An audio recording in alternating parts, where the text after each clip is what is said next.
नमस्कार। Welcome to Bihar civils. मेरा नाम है आलोक सिंह और आज के इस पर्टिकुलर वीडियो में हम डिस्कस करने वाले हैं 1 मई 2022 के बिहार करंट अफेयर्स, साथ में नेशनल और इंटरनेशनल इवेंट्स भी डिस्कस करेंगे। तो जी हाँ दोस्तों, मोस्ट पॉपुलर और मोस्ट डिमांडेड जो वीडियो सीरीज़ था करंट अफेयर्स का हमारा, Bihar plus national plus international का, ये लौट आया है। तो आज से इसकी शुरुआत हो रही है और पहले की तरह ही अब ये सीरीज़ रेगुलर रहेगा बिहार सिविल्स पे। तो ये सीरीज़ हमने 31 मार्च तक कंटिन्यू किया था, उसके बाद हमने इसमें थोड़े चेंजेस ला दिए थे।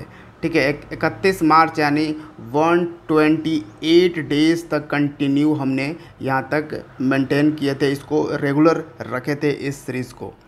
ठीक है, और आज 129 डेज हम शुरू कर रहे हैं 1 मई से।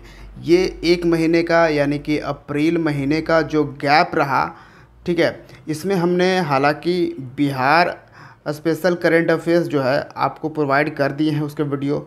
नेशनल और इंटरनेशनल की बात है तो नेशनल इंटरनेशनल का हमने 14 अप्रैल तक हमने वो करा दिया था। बाकी के जो भी करंट अफेयर्स हैं जल्द ही वो भी मैं चैनल पे अपलोड कर दूंगा। ठीक है, तो वो चीज़ें भी आपको समझनी है, तो फिर आपको कोई गैप होगा नहीं। पिछले साल से यानी कि दिसंबर महीने से कंटिन्यूअसली मैं ये सीरीज़ लेकर आ रहा हूँ जिसमें Bihar plus national plus international का कॉम्बिनेशन होता है। और ऑब्वियसली आप सबका काफ़ी अप्रिसिएशन मिला था इस सीरीज़ में, काफ़ी आप लोग इस सीरीज़ को पसंद कर रहे हो। तो फिर से ये सीरीज़ की शुरुआत हो चुकी है आज से, यानी 1 मई से। आप बीपीएससी की प्रिपरेशन कर रहे हो या फिर यानी कि बीपीएससी का जो अभी जो एग्ज़ाम होने वाला है उसके बाद भी आएगा, 68th बीपीएससी आएगा। ठीक है, तो उसके लिए भी प्रिपरेशन करनी है। बिहार का एसएससी है वो प्रिपरेशन है, और यहाँ तक कि बिहार का पुलिस वाले एग्ज़ाम भी आएंगे। फिर बिहार के टीचर्स से रिलेटेड एग्ज़ाम्स भी काफ़ी सारे आने वाले हैं।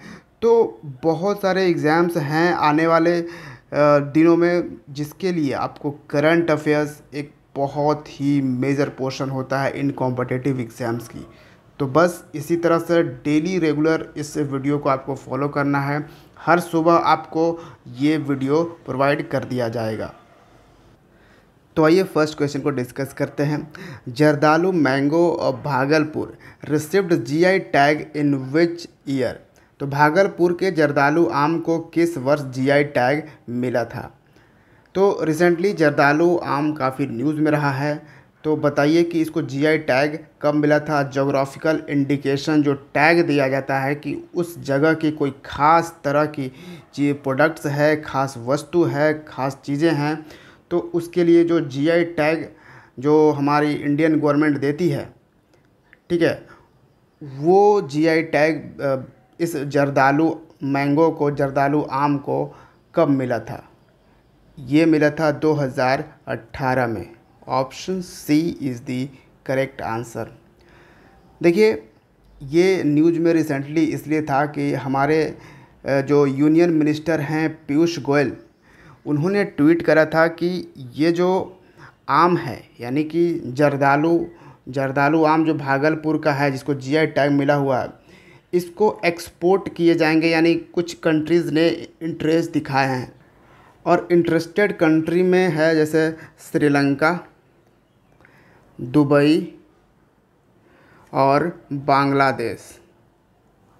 तो दुबई, श्रीलंका, बांग्लादेश को ये एक्सपोर्ट होने वाले हैं जर्दालू आम, भागलपुर का जर्दालू आम, जो कि काफ़ी अपने आप में एक इम्पोर्टेंस रखता है।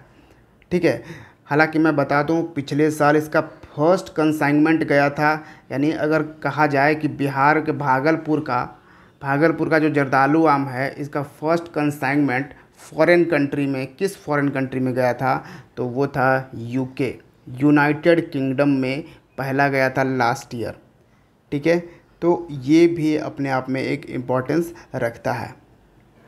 हालांकि मैं बता दूं कि ऐसा नहीं है कि ये जो जर्दालू आम है सिर्फ भागलपुर में प्रोड्यूस होते हैं, लेकिन ये भागलपुर का ही जर्दालू आम को जीआई टैग प्रोवाइड किया गया है, ये आपको ध्यान रखना है। हालांकि उसके आसपास के ज़िलों में भी ये आपको मिलेंगे, जैसे बांका ज़िले में इसका प्रोडक्शन किया जाता है, जमुई है, फिर मुंगेर है, ठीक है। तो यहाँ पे ये किया जा रहा है प्रोडक्शन।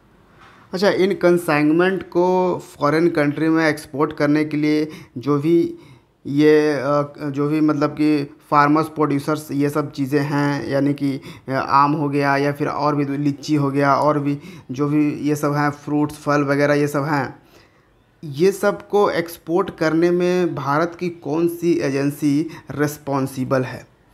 तो याद रखिएगा, एग्ज़ाम पर्सपेक्टिव से भी काफ़ी इम्पोर्टेंट है, एपीडा है, ठीक है। एपीडा है agriculture and processed food products export development authority, ठीक है। क्या है? Agriculture and processed food products export development authority, जो ये पूरा एपीडा कहलाता है, और यही रिस्पॉन्सिबल है, यही ये सब कंसाइनमेंट को एक्सपोर्ट करता है। और मैं बता दूं कि ये जो एपीडा एजेंसी है, ये किस मिनिस्ट्री के अंडर वर्क करता है? ये वर्क करता है ministry of commerce and industry, जिसके मिनिस्टर कौन हैं? ऑब्वियसली पीयूष गोयल साहब हैं इसके मिनिस्टर। नेक्स्ट है, विच स्टेट हैज़ अप्रूव्ड दी मुख्यमंत्री डिजिटल हेल्थ योजना? तो मुख्यमंत्री डिजिटल हेल्थ योजना, किस राज्य ने मुख्यमंत्री डिजिटल हेल्थ योजना को मंजूरी दे दी है? तो ये राज्य है Bihar. Option B is the correct answer. तो मुख्यमंत्री डिजिटल हेल्थ योजना, एक्चुअली में जो भी योजनाएं चल रही हैं हेल्थ से रिलेटेड बिहार में, उन सबको डिजिटल तरीके से अवेल हो सके पेशेंट्स को, लोगों को जिनको इस योजना की ज़रूरत है, ठीक है, वही है मुख्यमंत्री डिजिटल हेल्थ योजना। और इस योजना को इम्प्लीमेंट किया जाएगा कब से कब तक, इसका क्या पीरियड है? 2022-23 फाइनेंशियल ईयर से कब तक? 2026-27 फाइनेंशियल ईयर तक इसको इम्प्लीमेंट किया जाएगा, यानी इसका ये टाइम ड्यूरेशन है, मुख्यमंत्री डिजिटल हेल्थ योजना, ठीक है। तो ये आपको याद रखनी है। तो नेक्स्ट आइए, India's first dairy community radio Doodhvani has been launched by which of the following? Bharat का पहला डेयरी सामुदायिक रेडियो, जिसका नाम क्या रखा गया है? दूधवाणी, किसके द्वारा शुरू किया गया है? तो ये डेयरी कम्युनिटी के लिए, जो दूध वगैरह यानी कि एनिमल हस्बेंड्री से रिलेटेड जो लोग हैं, उनके लिए ये कम्युनिटी रेडियो शुरू किया गया है, जिसका नाम है दूधवाणी। इसको शुरू किया है prime minister of India Narendra Modi ने। Option D is the correct answer. और ये कहाँ पे शुरुआत किया गया, कहाँ पे ये लॉन्च किया है नरेंद्र मोदी ने? गुजरात में, ठीक है। गुजरात का एक ज़िला है, डिस्ट्रिक्ट है बानसकांठा, ठीक है। बानसकांठा ये जो ज़िला है, यहाँ की एक कोऑपरेटिव मिल्क प्रोड्यूसर यूनियन है। क्या है? Banaskantha district cooperative milk producers union, ठीक है। या फिर सिंपली आप ये भी बोल सकते हो, यहाँ पे लोकली ये बोला जाता है बानस डेयरी। तो इसने ही सेटअप किया है ये रेडियो कम्युनिटी रेडियो दूधवाणी। किसने? तो Banaskantha district cooperative milk producers union, या फिर सिंपली आप बानस डेयरी, ठीक है। नेक्स्ट है, which project has been awarded the Indian Building Congress, यानी IBC बेस्ट इंफ्रास्ट्रक्चर प्रोजेक्ट, ठीक है। IBC का क्या फुल फॉर्म है? Indian Building Congress. हालांकि इस अवार्ड का क्या नाम है, IBC best infrastructure project award दिया गया है। किस प्रोजेक्ट को, किस परियोजना को Indian Building Congress best infrastructure project पुरस्कार से सम्मानित किया गया है? तो ये प्रोजेक्ट है Atal tunnel. Option A is the correct answer. देखिए, अटल टनल अपने आप में एक इंजीनियरिंग मार्वल है भारत का, और ये एक बहुत ही इम्पॉर्टेंट है अटल टनल, जो कि बनाया गया है बॉर्डर रोड ऑर्गेनाइजेशन के द्वारा। और बॉर्डर रोड ऑर्गेनाइजेशन जो है वो काम करता है अंडर मिनिस्ट्री ऑफ डिफेंस। ठीक है, मिनिस्ट्री ऑफ डिफेंस के अंडर ये बॉर्डर रोड ऑर्गेनाइजेशन काम करता है। ये जो टनल आप देख रहे हो, ये टनल जो बनाया गया है रोहतांग पास में। ठीक है, रोहतांग पास से ये गुजारा गया है इस टनल को, और ये 9.02 किलोमीटर इसकी लंबाई है। कितना? 9.02 किलोमीटर इसकी लंबाई है। और आप हिमाचल प्रदेश के मनाली से आप लद्दाख के लेह ज़िले तक ये पूरा फैला हुआ है, यानी इसकी लंबाई है जो कि 9.02 किलोमीटर है। ठीक है, ये पूरा हाईवे एक्चुअली है, मनाली टू लेह हाईवे जो है वहीं पे ये पूरा यहाँ पे आप ये टनल बनाया गया है, बीच से गुजारा गया है। और इनफैक्ट इस अटल टनल को पहले भी वर्ल्ड बुक ऑफ रिकॉर्ड्स में भी शामिल किया गया है, क्योंकि ये दुनिया का सबसे लंबा हाईवे टनल है जो कि 10,000 फीट की ऊंचाई पे बना है। कितना? 10,000 फीट की ऊंचाई पे बनने वाला दुनिया का सबसे लंबा हाईवे टनल है, जिसके लिए इसको Guinness book of world record में भी शामिल किया गया था। एंड अटल टनल इसलिए नाम क्योंकि हमारे former prime minister Atal Bihari Vajpayee ji को मेमोरेट करने के लिए या उन्हें ऑनर करने के लिए ये दिया गया है। नेक्स्ट है, which organisation has approved $47 million for India's mission Karmyogi programme. तो मिशन कर्मयोगी इसको लॉन्च किया गया है यूनियन कैबिनेट के द्वारा। 2020 में ही इस मिशन को लॉन्च किया गया था, मिशन कर्मयोगी।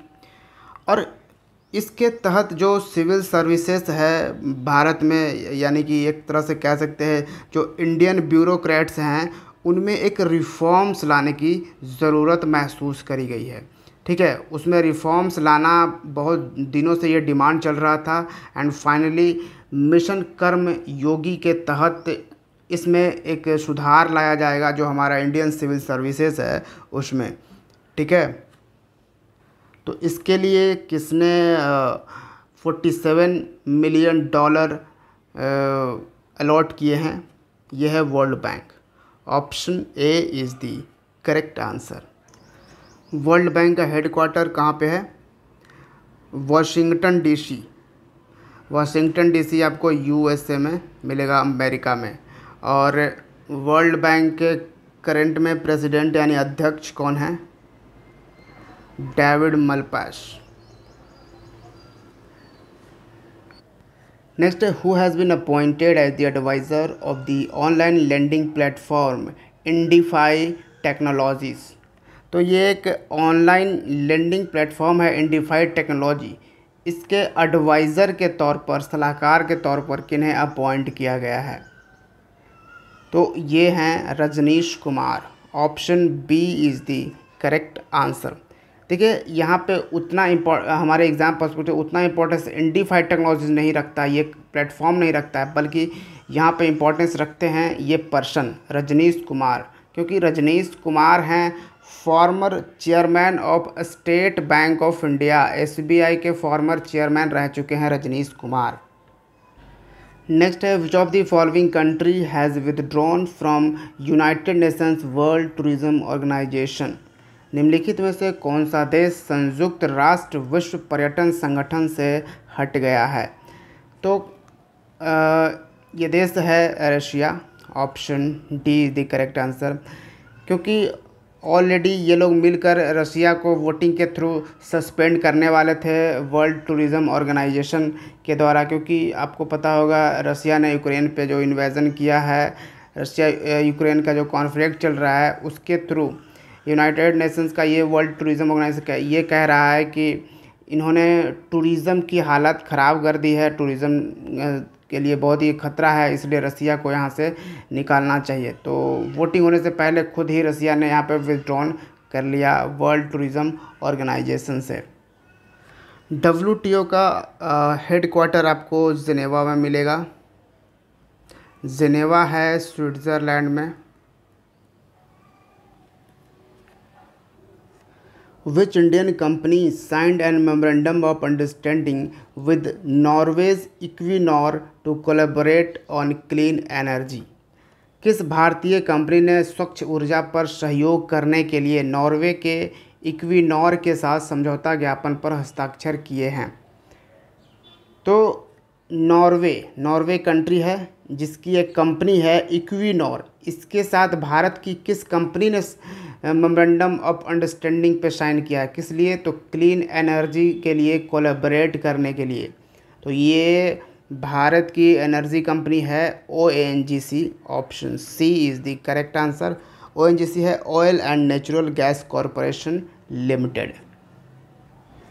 नॉर्वे वही कंट्री है जिसने इस बार का जो बीजिंग विंटर ओलंपिक्स हुआ था, जो बीजिंग चाइना में ये ऑर्गेनाइज़ किया गया था, इसमें सबसे ज़्यादा मेडल टैली में टॉप रहा। 37 मेडल जीते नॉर्वे ने। नेक्स्ट है the union cabinet has approved 540 megawatt Kwar hydro electric project on which river? केंद्रीय मंत्रिमंडल ने किस नदी पर 540 मेगावाट की क्वार जल विद्युत परियोजना को मंजूरी दी है? ये हाइड्रो इलेक्ट्रिक प्रोजेक्ट बनेगा चेनाब नदी पे। Option B is the correct answer. और इसको अप्रूव किया है कैबिनेट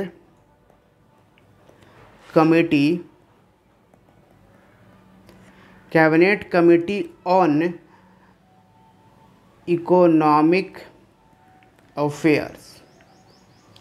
इसने इस प्रोजेक्ट को अप्रूव किया है और ये कहाँ पे बनेगा? तो चेनाब नदी आपको जम्मू एंड कश्मीर में मिलेगा। जम्मू कश्मीर का एक ज़िला है जिसका नाम है किश्तवाड़ डिस्ट्रिक्ट। इस ज़िले में ही आपको ये चेनाब नदी पे बनेगा Kwar hydro electric project. Next है which district has become India's first district with library in every gram panchayat? तो कौन सा ज़िला प्रत्येक ग्राम पंचायत में पुस्तकालय के साथ भारत का पहला ज़िला बन गया है? माने कि इस ज़िले में इस ज़िले में जितने भी ग्राम पंचायत हैं उन सब में लाइब्रेरी है। ठीक है, ऑब्वियसली बुक्स लाइब्रेरी। तो ये कौन सा ज़िला है? ये ज़िला है Jamtara district. Option B is the correct answer. और ये जमात्रा डिस्ट्रिक्ट किस राज्य का ये ज़िला है? झारखंड। ठीक है। नेक्स्ट क्वेश्चन है the first known human case of H3N8 bird flu has been reported in which country? तो H3N8 बर्ड फ्लू का पहला ज्ञात मानव मामला किस देश में सामने आया है? यानी कि आपसे ये कह रहा है कि H3N8 जो बर्ड फ्लू है, एवियन इन्फ्लुएंजा, इसको एवियन इन्फ्लुएंजा भी कहते हैं, ये हालांकि पक्षियों में हुआ करता है। ठीक है, बर्ड में हुआ करता था और यहाँ तक कि कहीं कहीं पे हॉर्सेस में भी देखा गया है। ठीक है, बहुत रेयर केस में हॉर्सेस में भी देखा गया है ये H3N8 बर्ड फ्लू। लेकिन अभी तक कहीं भी ह्यूमन में फैलने का ये मामला नहीं था बर्ड फ्लू का, लेकिन अब इसकी शुरुआत हो चुकी है। वही फाउंडर ऑफ वायरस, जहाँ से वायरस की ही उत्पत्ति होती है, ऑब्वियसली आप समझ गए होंगे, China. Option D is the correct answer. तो चाइना में H3N8 का जो बर्ड फ्लू है ये पहली बार किसी ह्यूमन में देखा गया है, और ये ह्यूमन 4 साल का बच्चा है, ठीक है, जो कि चाइना के हेनान प्रोविंस में मिला, ठीक है। हेनान प्रोविंस है चाइना का, वहाँ पे 4 साल के बच्चे में देखा गया H3N8 बर्ड फ्लू पाया गया है। तो ये दुनिया में पहली बार, हालांकि H3N8 बर्ड फ्लू का जो पहला वायरस है वो डिस्कवर्ड किया गया था, फाउंड किया गया था 2002 ईस्वी में ही, और ये पाया गया था नॉर्थ अमेरिका में। लेकिन ह्यूमन में, मानव बॉडी में इसका इम्पैक्ट ये पहली बार चाइना से शुरुआत हो रहा है। नेक्स्ट एंड आज का लास्ट सवाल, India has finished with how many medals in Asian wrestling championship 2022। तो भारत एशियाई कुश्ती चैम्पियनशिप 2022 में कितने पदक के साथ समाप्त हुआ है? तो एशियन रेसलिंग चैम्पियनशिप 2022, पहले तो ये जानिए कि ये कहाँ पे ऑर्गेनाइज़ किया जा रहा था। उलान बटोर में। उलान बटोर कहाँ पे है? ये मिलेगा आपको मंगोलिया में। मंगोलिया एक कंट्री है, आपको चाइना के पास मिलेगा, ठीक है। चाइना के नॉर्थ साइड में आपको ये मंगोलिया मिलेगा। और तो यहाँ पे ये हो रहा था, और ये था एशियन रेसलिंग चैम्पियनशिप का 35वां एडिशन, ठीक है। इसमें भारत ने जीते हैं 17 medals. Option C is the correct answer. इन 17 मेडल्स में से हमने 11 ब्रॉन्ज जीते और इनमें 5 सिल्वर जीते, लेकिन हमने 1 गोल्ड जीता, ठीक है। सिर्फ 1 गोल्ड हमने जीता। और 1 गोल्ड भारत की तरफ से किसने जीता इस रेसलिंग चैम्पियनशिप में? रवि कुमार, रेसलर, बहुत ही इम्पोर्टेंट रेसलर हैं रवि कुमार दहिया। तो रवि कुमार दहिया ने वो 1 गोल्ड जीता। और इसके साथ ही रवि कुमार दहिया ये पहले ऐसे भारतीय बन चुके हैं जिन्होंने 3 गोल्ड अब तक जीत लिया है एशियन रेसलिंग चैम्पियनशिप में। तो एशियन रेसलिंग चैम्पियनशिप में जीतने वाले पहले इंडियन बन चुके हैं रवि कुमार दहिया, जिन्होंने 3 गोल्ड मेडल जीता। पहला गोल्ड तो इन्होंने 2020 में ही जीता। 2020 में ये जब न्यू दिल्ली में ऑर्गेनाइज़ किया जा रहा था ये रेसलिंग चैम्पियनशिप।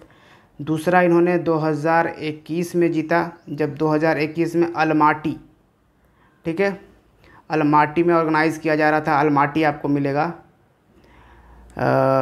ये मंगोलिया में ही मिलेगा आपको अलमाटी, ठीक है। सॉरी, अलमाटी आपको मंगोलिया में नहीं मिलेगा, बल्कि अलमाटी आपको कहाँ पे, कजाकिस्तान में मिलेगा आपको। हाँ, कजाकिस्तान में आपको अलमाटी मिलेगा। तो कजाकिस्तान में ये ऑर्गेनाइज़ किया गया 2021 में, और इस साल 2022 में ये उलान बटोर में किया गया, ठीक है। तो इन तीनों में इन्होंने, रवि कुमार दहिया ने गोल्ड मेडल जीता है। पीडीएफ में आपको इस तरह से आंसर्स मिल जाएंगे। और पीडीएफ आपको कहाँ पे मिलेगा? तो हमारे टेलीग्राम चैनल पे मिलेगा, जो कि आप डिस्क्रिप्शन बॉक्स से हमारे टेलीग्राम चैनल को ज्वाइन करके आप वहाँ से पीडीएफ प्राप्त कर सकते हैं। और अब तक आपने चैनल को सब्सक्राइब नहीं किया तो ज़रूर सब्सक्राइब करिएगा बिहार सिविल्स को।